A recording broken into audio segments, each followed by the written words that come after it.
आइए जानते हैं ऐसी 5 ट्रांजैक्शंस जिनसे आपको इनकम टैक्स का नोटिस आ सकता है, क्योंकि इन ट्रांजैक्शंस की खबर सीधा इनकम टैक्स डिपार्टमेंट में जाती है। और ऐसा क्यों होता है, इसका लॉजिक हम वीडियो के एंड में जानेंगे।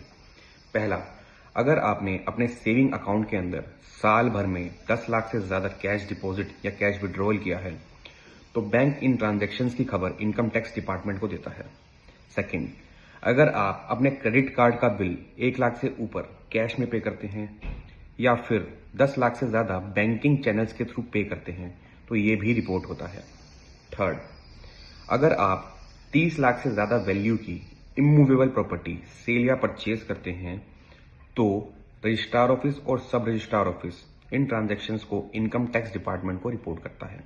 फोर्थ, अगर एक फाइनेंशियल ईयर में आपने 10 लाख से ज्यादा फॉरेन स्पेंडिंग की है, चाहे वो फॉरेन ट्रैवल पे हो, एजुकेशन पे हो, या फिर फॉरेक्स कार्ड की पेमेंट हो या रेमिटेंस हो, ये भी रिपोर्ट होता है। फिफ्थ, अगर आपने एक फाइनेंशियल ईयर में 10 लाख से ज्यादा मार्केट में इन्वेस्ट किया है, be in share market, mutual funds, financial institutions, इन सब की खबर इनकम टैक्स डिपार्टमेंट को देता है। तो आइए अब समझते हैं मेन पॉइंट। ये सब ट्रांजेक्शन्स इलीगल नहीं है, ये बस ट्रांजेक्शन्स की एक थ्रेशोल्ड लिमिट है जो इनकम टैक्स डिपार्टमेंट ने डिफाइन कर रखी है। लिमिट क्रॉस होते ही banks, financial institutions, registrar office as per section 285BA इन सब हाई वैल्यू ट्रांजैक्शंस को इनकम टैक्स डिपार्टमेंट में रिपोर्ट करता है, क्योंकि उनको एक कंपल्शन है एसएफटी के थ्रू, जिसको हम एसएफटी भी बोलते हैं।